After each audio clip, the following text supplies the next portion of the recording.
Hi friends, welcome back to our channel. Friends, ನಾನಿವತ್ತು ನಿಮಗೆ ಒಂದು ಎಫೆಕ್ಟಿವ್ ಆಗಿರುವಂಥ ಗ್ಲೋಯಿಂಗ್ ಪ್ಯಾಕ್ ಬಗ್ಗೆ ತಿಳಿಸ್ಬೇಕು ಅಂದ್ಕೊಂಡಿದ್ದೀನಿ. ಈ ಪ್ಯಾಕ್ನ ಹುಡುಗಿಯರು ಹಾಗೆ ಹುಡುಗರು ಸಹ ಬಳಸಬಹುದು. ಈ ಚಳಿಗಾಲದಲ್ಲಿ ಸ್ಕಿನ್ ಡ್ರೈ ಆಗೋದು, ಪಿಂಪಲ್ಸ್ ಬರೋದು, ಪಿಂಪಲ್ ಮಾರ್ಕ್ಸ್ ಇರೋದು, ಹಾಗೆ ಸ್ಕಿನ್ ತುಂಬ ರಫ್ ಆಗಿರೋದು, ಡಲ್ನೆಸ್ ಇವೆಲ್ಲವೂ ಕೂಡ ಸಾಮಾನ್ಯವಾಗಿ ಎಲ್ಲರ ಫೇಸ್ನಲ್ಲೂ ಕಂಡುಬರುತ್ತೆ ಅಲ್ವಾ. ನಿಮ್ಮ ಮುಖದಲ್ಲಿ ಈ ರೀತಿಯಾದ ಯಾವುದೇ ಒಂದು ಸಮಸ್ಯೆ ಇರಬಹುದು. ಅದಕ್ಕೆ ನೀವು ಇದೊಂದು ಪ್ಯಾಕ್ನ ಬಳಸಿದ್ರೆ ಸಾಕು. ಇದನ್ನು ನೀವು ವಾರಕ್ಕೆ ಒಂದು ಸಲ ಬಳಸಿದ್ರೆ ಸಾಕು. ನಿಮ್ಮ ಸ್ಕಿನ್ನಲ್ಲಿ ಕಾಂತಿ ಅನ್ನೋದು ಹೆಚ್ಚಿಸುತ್ತೆ. ಹಾಗೆ ಸ್ಕಿನ್ನಲ್ಲಿರ್ತಕ್ಕಂಥ ಪ್ರತಿಯೊಂದು ಪ್ರಾಬ್ಲಮ್ಗೂ ಇದು ಒಂದು ಸೊಲ್ಯೂಷನ್ ಕೊಡುತ್ತೆ. ಈ ವಿಡಿಯೋನ ಸ್ಟಾರ್ಟ್ ಮಾಡೋದಕ್ಕಿಂತ ಮೊದಲು ನೀವಿನ್ನೂ ನಮ್ಮ ಚಾನಲ್ನ ಸಬ್ಸ್ಕ್ರೈಬ್ ಮಾಡಿಲ್ಲ, ಇದೇ ಮೊದಲು ಬಾರಿಗೆ ನೋಡ್ತಾ ಇದ್ರೆ ಪ್ಲೀಸ್ ಕೆಳಗೆ ಕಾಣುವ ರೆಡ್ ಕಲರ್ ಸಬ್ಸ್ಕ್ರೈಬ್ ಬಟನನ್ನು ಕ್ಲಿಕ್ ಮಾಡಿ. ಆನಂತರ ಪಕ್ಕದಲ್ಲಿ ಕಾಣುವಂಥ ಬೆಲ್ ಐಕಾನನ್ನು ಕ್ಲಿಕ್ ಮಾಡಿ. ಇದರಿಂದ ನಮ್ಮ ಮುಂಬರುವ ಹೊಸ ವೀಡಿಯೋಸ್ಗಳನ್ನ ಮೊದಲು ನೀವೇ ನೋಡ್ಬೋದು. ಈ ವಿಡಿಯೋ ಇಷ್ಟ ಆಗಿದ್ರೆ ಪ್ಲೀಸ್ ಲೈಕ್ ಬಟನ್ನ ಕ್ಲಿಕ್ ಮಾಡಿ. ಈಗ ಮೊದಲಿಗೆ ನಾನಿಲ್ಲಿ ಒಂದು ಟೊಮೆಟೊನ ತಗೊಂಡಿದ್ದೀನಿ. ಇದರಲ್ಲಿ ಒಂದು ಅರ್ಧದಷ್ಟು ಕಟ್ ಮಾಡ್ಕೊಳ್ಳಿ. ನೋಡಿ, ಇಷ್ಟಾದರೆ ಸಾಕಾಗತ್ತೆ. ಇವಾಗ ಒಂದು ಬೌಲ್ನ ತಗೊಳ್ಳಿ. ಈಗ ಬೌಲ್ನಲ್ಲಿ ಟೊಮೆಟೊ ರಸನ ಹಾಕ್ಕೊಳ್ಳಿ. ಅಂದರೆ ನಿಮಗೆ ಎಷ್ಟು ಬೇಕೋ ಅಷ್ಟನ್ನೇ ತಗೊಳ್ಳಿ. ನಾನಿಲ್ಲಿ 1 ಟೇಬಲ್ ಸ್ಪೂನಷ್ಟು ತಗೋತಾ ಇದ್ದೀನಿ. ನೆಕ್ಸ್ಟ್ ಇದಕ್ಕೆ 1 ಚಿಟಿಕೆಯಷ್ಟು ಕಸ್ತೂರಿ ಹಲ್ದಿನ ಹಾಕ್ಕೊಳ್ಳಿ. ಇದು ನಿಮಗೆ ಆಯುರ್ವೇದಿಕ್ ಶಾಪ್ಗಳಲ್ಲಿ ಕೇಳಿ ಸಿಗುತ್ತೆ. ಹಾಗೆ ನೀವು ಅಡುಗೆಗೆ ಬಳಸೋ ಅರಿಶಿನಕ್ಕಿಂತ ಇದು ಬಳಸಿದ್ರೆ ತುಂಬಾ ಒಳ್ಳೆಯದು. ನೆಕ್ಸ್ಟ್ ಇದಕ್ಕೆ 3/4 ಟೀ ಸ್ಪೂನಷ್ಟು ಕಡಲೆ ಹಿಟ್ಟನ್ನು ಹಾಕಿ. ಆನಂತರ ನಾನಿಲ್ಲಿ ಗುಡ್ ವೈಬ್ಸ್ ಅವ್ರದ್ದು ಅಲೋವೆರಾ ಜೆಲ್ನ ತೊಗೊಂಡಿದ್ದೀನಿ. ಇದು ಎಲ್ಲ ಸ್ಕಿನ್ ಟೈಪ್ ಅವ್ರಿಗೂ ಸೂಟಬಲ್ ಆಗುತ್ತೆ. ಇದರಲ್ಲಿ ನಾವು 1/4 ಟೀ ಸ್ಪೂನಷ್ಟು ಹಾಕಿದ್ರೆ ಸಾಕು.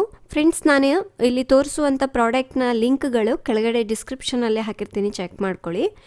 ಇನ್ನು ನೆಕ್ಸ್ಟ್ ನಾನಿಲ್ಲಿ ಬೇಬಿ ಆಯಿಲ್ನ ತೊಗೊಂಡಿದ್ದೀನಿ. ಇದು ನಿಮಗೆ ಮೆಡಿಕಲ್ ಶಾಪ್ಗಳಲ್ಲಿ ಸಿಗುತ್ತೆ. ನೀವು ಇದೇ ಬ್ರ್ಯಾಂಡ್ನ ಯೂಸ್ ಮಾಡಬೇಕಂತ ಇಲ್ಲ, ಯಾವುದಾದ್ರೂ ಯೂಸ್ ಮಾಡ್ಕೋಬೋದು. ಬಟ್ ನೀವು ಬೇಬಿ ಆಯಿಲ್ನ ಯೂಸ್ ಮಾಡಬೇಕು. ಸೊ ಇದರಲ್ಲಿ ಹೆಚ್ಚಾಗಿ ಕೆಮಿಕಲ್ಸ್ ಏನೂ ಯೂಸ್ ಮಾಡಿರೋದಿಲ್ಲ, ಹಾಗಾಗಿ ಪ್ಯೂರ್ ಆಗಿರುತ್ತೆ ಇದು. ಇದನ್ನು ಸ್ವಲ್ಪ ಹಾಕ್ಕೊಂಡ್ರೆ ಸಾಕಾಗುತ್ತೆ. ಅಂದರೆ ಒಂದು ಅರ್ಧ ಚಮಚದಷ್ಟು ಹಾಕ್ಕೊಳ್ಳಿ. ಇವಾಗ ಇವೆಲ್ಲವನ್ನು ಚೆನ್ನಾಗಿ ಮಿಕ್ಸ್ ಮಾಡ್ಕೋಬೇಕು. ಇದರಲ್ಲಿ ಗಂಟುಗಳೇನು ಇರಬಾರ್ದು, ಆ ರೀತಿ ಮಿಕ್ಸ್ ಮಾಡ್ಕೊಳ್ಳಿ. ನೀವು ಅನ್ಕೋಬೋದು ಬೇಬಿ ಆಯಿಲ್ ಬದಲಾಗಿ ಬೇರೆ ಯಾವುದಾದ್ರೂ ಬಳಸ್ಬೋದಾ ಅಂತ.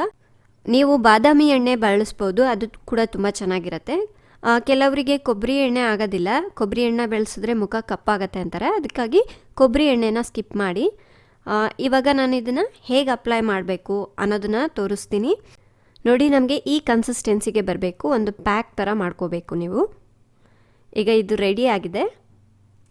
ಈ ಪ್ಯಾಕ್ನ ಅಪ್ಲೈ ಮಾಡೋದಕ್ಕಿಂತ ಮೊದಲು ನಿಮ್ಮ ಮುಖಕ್ಕೆ ಯಾವುದೇ ಕ್ರೀಮ್ ಆಗಿರ್ಬೋದು ಅಥವಾ ಫೌಂಡೇಶನ್ ಏನೂ ಅಪ್ಲೈ ಮಾಡಿರಬಾರ್ದು. ನೋಡಿ, ನೀಟಾಗಿ ಮಸಾಜ್ ಮಾಡ್ಕೊಳ್ಳಿ. ನನಗೂ ಕೂಡ 1-2 ಪಿಂಪಲ್ಸ್ ಆಗಿದೆ, ಸೊ ಅದಕ್ಕೆ ನಿಮಗೂ ಕೂಡ ತೋರಿಸ್ದಂಗೆ ಆಗುತ್ತೆ ಅಂತ ಹೇಳಿ ನಾನು ಹಾಕ್ಕೋತಾ ಇದ್ದೀನಿ ಪ್ಯಾಕ್ನ. ಫ್ರೆಂಡ್ಸ್, ನಾವಿದಕ್ಕೆ ಟೊಮೆಟೊನ ಬಳಸಿದ್ದೀವಲ್ವ, ಟೊಮೆಟೊ ಓಪನ್ ಪೋರ್ಸ್ನ ಕಡಿಮೆ ಮಾಡಲಿಕ್ಕೆ ತುಂಬಾ ಸಹಾಯ ಮಾಡುತ್ತೆ. ಹಾಗೆ ಬ್ಲ್ಯಾಕ್ ಹೆಡ್ಸ್ನ ಕೂಡ ರಿಮೂವ್ ಮಾಡಿಬಿಟ್ಟು ಸ್ಕಿನ್ಗೆ ಇನ್ಸ್ಟಂಟ್ ಫೇರ್ನೆಸ್ ಅನ್ನೋದನ್ನು ಕೊಡುತ್ತೆ. ಇನ್ನು ನೆಕ್ಸ್ಟ್ ಇದಕ್ಕೆ ಅರಿಶಿನ ಪುಡಿ ನಮ್ಮೆಲ್ಲರಿಗೂ ಗೊತ್ತಿರೋ ಹಾಗೆ ಇದು ಒಂದು ಆ್ಯಂಟಿ ಬ್ಯಾಕ್ಟೀರಿಯಲ್. ಇದು ಕೂಡ ಅಷ್ಟೇ ಮೊಡವೆಗಳನ್ನು ಕಡಿಮೆ ಮಾಡಿ ಪಿಂಪಲ್ ಮಾರ್ಕ್ಸನ್ನು ಕೂಡ ಕಡಿಮೆ ಮಾಡುತ್ತೆ. ಮುಖಕ್ಕೆ ಇದು ಒಂದು ಇನ್ಸ್ಟಂಟ್ ಫೇರ್ನೆಸ್ ಅನ್ನೋದು ಕೂಡ ಕೊಡುತ್ತೆ. ನೆಕ್ಸ್ಟ್ ಇದಕ್ಕೆ ಅಲೋವೆರಾ ಜೆಲ್ನ ಬಳಸಿದ್ದೀವಿ. ಅಲೋವೆರಾ ಜೆಲ್ ಕೂಡ ಅಷ್ಟೇ ಪಿಗ್ಮೆಂಟೇಷನ್, ಮೊಡವೆ ಕಲೆಗಳನ್ನು ಕೂಡ ಸಂಪೂರ್ಣವಾಗಿ ತೆಗೆದುಹಾಕಿ ಮುಖಕ್ಕೆ ಇದು ಒಂದು ಸಾಫ್ಟ್ನೆಸ್ ಅನ್ನೋದನ್ನು ಕೊಡುತ್ತೆ.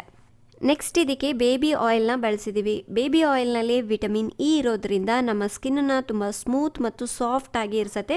ಹಾಗೆ ಫೇರ್ನೆಸ್ ಅನ್ನೋದು ಕೂಡ ನಿಮ್ಮ ಸ್ಕಿನ್ನಲ್ಲಿ ಕಾಣುತ್ತೆ. ನೋಡಿ, ಈ ರೀತಿ ಹಾಕಾದ್ಮೇಲೆ ಇದನ್ನು ಸ್ವಲ್ಪ ಒಣಗಲಿಕ್ಕೆ ಬಿಡಿ. ಒಂದು 10 ನಿಮಿಷ ಆದಮೇಲೆ ಈ ರೀತಿ ಸ್ವಲ್ಪ ಡ್ರೈ ಆಗಿರುತ್ತಲ್ವ, ಇವಾಗ ನಾವು ಫಸ್ಟಿಗೆ ಟೊಮೆಟೊನ ರಸ ಅಷ್ಟೇ ತೆಗೆದಿದ್ವಲ್ವ, ಆ ಟೊಮೆಟೊಯಿಂದ ನಿಧಾನಕ್ಕೆ ಮಸಾಜ್ ಮಾಡ್ಕೋಬೇಕು ಈ ರೀತಿಯಾಗಿ. ಇದರಿಂದ ಬ್ಲ್ಯಾಕ್ ಹೆಡ್ಸ್, ವೈಟ್ ಹೆಡ್ಸ್ ಕೂಡ ಈಸಿಯಾಗಿ ಹೋಗುತ್ತೆ. ಡೆಡ್ ಸ್ಕಿನ್ನ ಕ್ಲಿಯರಾಗಿ ಮಾಡುತ್ತೆ. ಸ್ಕಿನ್ನನ್ನು ತುಂಬ ಸಾಫ್ಟ್ ಮತ್ತು ಕ್ಲೀನಾಗಿ ಇಡುತ್ತೆ. ಅದಕ್ಕಾಗಿ ನೀವು ಲಾಸ್ಟ್ಗೆ ಈ ರೀತಿಯಾಗಿ ಮಾಡೋದನ್ನು ಮರಿಬೇಡಿ. ಸೊ ನೀಟಾಗಿ ಮಸಾಜ್ ಮಾಡ್ಕೊಳ್ಳಿ. ಈ ರೀತಿ ನೀವು ಒಂದು 5 ನಿಮಿಷ ಮಾಡಿಕೊಂಡ್ರೆ ಸಾಕು. ಸೊ ಪಿಂಪಲ್ಸ್ ಇರೋರು ಸ್ವಲ್ಪ ಕೇರ್ಫುಲ್ಲಾಗಿ ಮಾಡ್ಕೊಳ್ಳಿ ಈ ರೀತಿಯಾಗಿ. ಫ್ರೆಂಡ್ಸ್, ಎಲ್ಲೆಲ್ಲಿ ಮೊಡವೆ ಕಲೆಗಳಿರುತ್ತಲ್ವ ಅಲ್ಲಿ ನಿಧಾನಕ್ಕೆ ಈ ರೀತಿ ಮಸಾಜ್ ಮಾಡಿ. ನೀವು ಅಂದ್ಕೊಂಡಿರ್ಬೋದು ನಮಗೂ ಕೂಡ ಮೊಡವೆಗಳಾಗತ್ತೆ, ಮೊಡವೆಗಳಾದಮೇಲೆ ಕಲೆಗಳು ಸಾಮಾನ್ಯವಾಗಿ ಆಗೇ ಆಗತ್ತಲ್ವ. ಸೊ ಈ ರೀತಿಯಾಗಿ ನೀವು ಮಾಡೋದ್ರಿಂದ ಮೊಡವೆ ಕಲೆಗಳು ನಿಧಾನಕ್ಕೆ ಕಾಣದೇ ರೀತಿಯಾಗಿ ಹೋಗುತ್ತೆ. ಈಗ ಒಂದು 5 ನಿಮಿಷ ಮಸಾಜ್ ಮಾಡಾಗಿದೆ ಅಲ್ವಾ, ಮುಖನ ತಣ್ಣೀರಿನಲ್ಲಿ ವಾಶ್ ಮಾಡ್ಕೊಳ್ಳಿ. ನೋಡಿ, ವಾಶ್ ಮಾಡ್ಕೊಂಡು ಬಂದಮೇಲೆ ನೀಟಾಗಿ ಒರೆಸ್ಕೊಳ್ಳಿ. ನೀವು ಈ ಪ್ಯಾಕ್ನ ಹಾಕ್ಕೊಂಡ್ಮೇಲೆ ಸೋಪು ಅಥವಾ ಫೇಸ್ ವಾಶಿಂದ ವಾಶ್ ಮಾಡ್ಕೋಬೇಡಿ ಒಂದು ಅರ್ಧ ಗಂಟೆವರೆಗೂ. ಅರ್ಧ ಗಂಟೆ ಆದಮೇಲೆ ಬೇಕಿದ್ರೆ ನೀವು ಫೇಸ್ ವಾಶಿಂದ ಸೋಪಿಂದ ವಾಶ್ ಮಾಡ್ಕೋಬೋದು. ನೋಡಿ ಫ್ರೆಂಡ್ಸ್, ಮುಖನ ನೀಟಾಗಿ ಒರೆಸ್ಕೊಂಡ್ಮೇಲೆ ಫುಲ್ ಶೈನಿಂಗ್ ಆಗಿದೆ ಅಲ್ವಾ. ನಾನು ಏನು ಅಪ್ಲೈ ಮಾಡಿಲ್ಲ ಇನ್ನು. ನೋಡಿ ಎಷ್ಟು ಗ್ಲೋಯಿಂಗ್ ಆಗಿದೆ ಅಂತ. ಸೊ ಈ ಚಳಿಗಾಲದಲ್ಲಿ ನೀವು ಈ ರೀತಿ ಆದಷ್ಟು ಕೇರ್ ತಗೊಳ್ಳಿ. ಅದರ ಜೊತೆಗೆ ನಾನು ನಿಮಗೆ ಇನ್ನೊಂದು ಕೂಡ ತೋರಿಸ್ತೀನಿ, ಇದನ್ನು ಫಾಲೋ ಮಾಡಿ. ಸ್ಕಿನ್ ತುಂಬಾ ಗ್ಲೋಯಿಂಗ್ ಬರುತ್ತೆ. ನೋಡಿ, ನಾನಿಲ್ಲಿ ಪರ್ಪಲ್ ಅವ್ರದ್ದು ತೊಗೊಂಡಿದ್ದೀನಿ. ಇದು ಗ್ಲೋ ಸಿರಮ್, ರೇಡಿಯಂಟ್ ಸಿರಮ್ ಅಂತ ಕರೀತಾರೆ. ಸೊ ಇದನ್ನು ಎಲ್ಲ ಸ್ಕಿನ್ ಟೈಪ್ ಅವರು ಅಪ್ಲೈ ಮಾಡ್ಬೋದು. ಅಂದರೆ ನೀವು ಫೇಸ್ ವಾಶ್ ಮಾಡಾದಮೇಲೆ ರಾತ್ರಿ ಮಲಗುವಾಗ ಕೂಡ ಅಪ್ಲೈ ಮಾಡ್ಕೋಬೋದು. ಇದು ಜಸ್ಟ್ ಎಷ್ಟು ತೊಗೋಬೇಕು ಅಂದರೆ ಒಂದು 3 ಡಾಟ್ಸ್ ಆದರೆ ಸಾಕು, ಜಾಸ್ತಿ ಹಾಕೋಬಾರ್ದು. ಒಂದು 3 ಹನಿ ಆದರೆ ಸಾಕಾಗತ್ತೆ. ಹಾಗೆ ಇವಾಗ purple.comನಲ್ಲಿ ರಿಪಬ್ಲಿಕ್ ಡೇ ಸೇಲ್ ನಡೀತಾ ಇದೆ. ಹಾಗಾಗಿ 50% ನಿಮಗೆ ಪ್ರಾಡಕ್ಟ್ಗಳ ಮೇಲೆ ಆಫ್ ಇರುತ್ತೆ. ಹಾಗೆ ಪರ್ಪಲ್ ಪ್ರಾಡಕ್ಟ್ ನೀವು ಯಾವುದಾದ್ರೂ 4 ತಗೊಂಡ್ರೆ ನಿಮಗೆ ಫ್ರೀ ಗಿಫ್ಟ್ ಕೂಡ ಸಿಗುತ್ತೆ. ನಾನಿಲ್ಲಿ ತೋರಿಸಿರುವಂಥ ಪ್ರಾಡಕ್ಟ್ನ ಲಿಂಕ್ಗಳು ಕೆಳಗಡೆ ಡಿಸ್ಕ್ರಿಪ್ಷನಲ್ಲಿ ಹಾಕಿರ್ತೀನಿ, ಚೆಕ್ ಮಾಡಿ. ಈ ರೀತಿ ಚೆನ್ನಾಗಿ ಮಸಾಜ್ ಮಾಡ್ಕೋಬೇಕು. ಇದು ನಿಮ್ಮ ಸ್ಕಿನ್ಗೆ ಚೆನ್ನಾಗಿ ಅಬ್ಸರ್ವ್ ಆಗಬೇಕು, ಅಲ್ಲಿವರೆಗೂ ಮಸಾಜ್ ಮಾಡಿ. ನೋಡಿ, ಈ ರೀತಿ ನೈಟ್ ಆದರೂ ಮಾಡ್ಕೋಬೋದು, ಅಥವಾ ನೀವು ಮೇಕಪ್ ಮಾಡೋದಕ್ಕಿಂತ ಮುಂಚೆ ಸ್ಕಿನ್ ಕೇರ್ ಎಲ್ಲ ಆದಮೇಲೆ ನೀವು ಈ ರೀತಿ ಫಾಲೋ ಮಾಡ್ಬೋದು. ನಾನು ಆಲ್ರೆಡಿ ತೋರಿಸಿದ್ದೀನಿ ಸರಮ್ ಹೇಗೆ ಯೂಸ್ ಮಾಡಬೇಕು ಅಂತ, ಅದೇ ರೀತಿಯಾಗಿ ಯೂಸ್ ಮಾಡಿ. ಸೊ ಈ ರೀತಿ ಮಾಡೋದ್ರಿಂದ ನಿಮಗೆ ಸ್ಕಿನ್ ಕಲರ್ ಆಟೋಮೆಟಿಕ್ ಚೇಂಜ್ ಆಗುತ್ತೆ, ಜೊತೆಗೆ ಪಿಂಪಲ್ಸ್ ಕೂಡ ಹೋಗುತ್ತೆ. ನನ್ನ ಹತ್ರ ಇನ್ನೊಂದು ಸೆರಮ್ ಕೂಡ ಇದೆ. ನಾನು ಇವಾಗ ಯೂಸ್ ಮಾಡಿದ್ದು ಸ್ಕಿನ್ ರೇಡಿಯಂಟ್ ಸೆರಮ್. ಇದು ಆಯಿಲ್ ಕಂಟ್ರೋಲ್ ಸಿರಮ್. ಕೆಲವರಿಗೆ ಸಿಕ್ಕಾಪಟ್ಟೆ ಫೇಸ್ನಲ್ಲಿ ಆಯಿಲ್ ಇರುತ್ತಲ್ವ, ಅಂಥವರು ಆಯಿಲ್ ಕಂಟ್ರೋಲ್ ಸಿರಮ್ನ ಯೂಸ್ ಮಾಡಿ. ನಾನು ಇದನ್ನು ಒಂದು ವಾರದಿಂದ ಯೂಸ್ ಮಾಡ್ತಾ ಇದ್ದೀನಿ. ತುಂಬಾ ಚೆನ್ನಾಗಿದೆ, ಅದಕ್ಕೆ ನಿಮ್ಮ ಜೊತೆನೂ ಶೇರ್ ಮಾಡಿದ್ದೀನಿ. ಈ ಸೆರಮ್ನ ನೀವು ಡೈಲಿ ಯೂಸ್ ಮಾಡ್ಕೋಬೇಕಾಗತ್ತೆ. ಹಾಗೆ ಈ ಫೇಸ್ ಪ್ಯಾಕ್ನ ನೀವು ವಾರಕ್ಕೆ ಒಂದು ಸಲ ಯೂಸ್ ಮಾಡಿದ್ರೆ ಸಾಕು.